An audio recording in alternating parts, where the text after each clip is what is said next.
अस्सलाम वालेकुम, मुझे कहते हैं नाज़ो। मैं यूएई में रहती हूँ, मेरे 2 बच्चे हैं, एक मेरा हस्बैंड है। ये है मेरे घराने की कहानी। आपके घराने की क्या कहानी, वो आप मुझे कमेंट बॉक्स में बता सकते हैं। मैं बनाने जा रही हूँ आज ग्रिल चिकन, एक ग्रीन और एक रेड मिर्चों वाला, लाल मिर्चों वाला यानी कि। तो यहाँ सबसे पहले कटिंग की बात कर लेती हूँ। यहाँ जैसे मैं कटिंग करती हूँ, ब्रेस्ट चिकन को दरमियान से कट कर लेते हैं ताकि आसानी से मसाला जो है इसके अंदर लग जाए और जल्दी पकने में भी सही ये हेल्पफुल रहता है। ठीक है, जल्दी पक जाता है। ये देखें यहाँ इस साइड से मैंने काट लिया है, इसी तरह दरमियान से इसी साइड से भी काट लेंगे, दोनों साइड से काट लेंगे और इसको एक फ्लैट शेप दे देंगे। अगर चाहें तो आप इसको दरमियान में कट लगा के भी बना सकते हैं, लेकिन मैं ऐसे बनाती हूँ। वैसे दूसरा भी बना लेती हूँ कटिंग वाला, कट लगाकर, वो ये भी।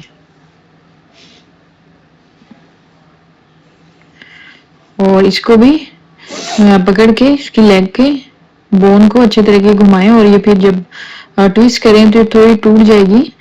तो जो गोश्त है ना उसका रेशा सा हो जाएगा, जो जब पकाएंगे तो जल्दी पक जाएगा और मसाला भी इसमें जल्दी ऑब्जर्व हो जाता है।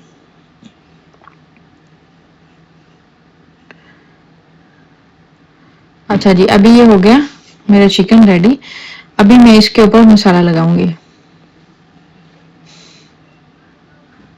अभी सबसे पहले मैं ग्रीन चिली वाला लगाऊंगी, सब्ज मिर्चों वाला मसाला, जिसमें मैंने धनिया, सब्ज मिर्चें और नमक है बस। अभी मैंने इसको लगा के साइड पे कर दिया है। अभी आ जाएगी दूसरा चिकन। अच्छा, इसको मैंने ना अभी, अच्छा ये दूसरा चिकन है, इसमें ये स्पाइस है, ये मैंने इसको ग्राइंड कर लिया है और इसके अंदर मैं टिक्का मसाला भी थोड़ा सा ऐड करूंगी। अभी मैं इसके अंदर डाल दूंगी अदरक का पेस्ट और ऑयल थोड़ा सा।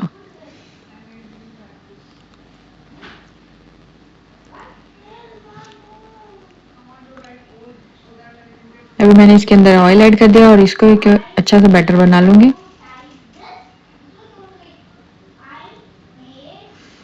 और इसके अंदर सॉल्ट ऐड कर दिया है मैंने, क्योंकि मसाले में मैंने सॉल्ट नहीं डाला था, अभी ऐड किया है।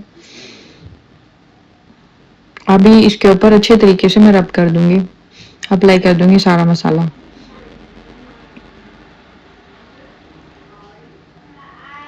अच्छा, इसको आप चाहें तो ओवरनाइट के लिए भी रख सकते हैं, चाहे तो जितना आपके पास टाइम है ना उतना ही इसको रख सकते हैं। अच्छा जी, अभी मैंने इसको ग्रिल कर लिया है और दूसरा मैंने ओवन में रख दिया ताकि जल्दी हो जाए, फिर बाद में ग्रिल कर लूँ। I hope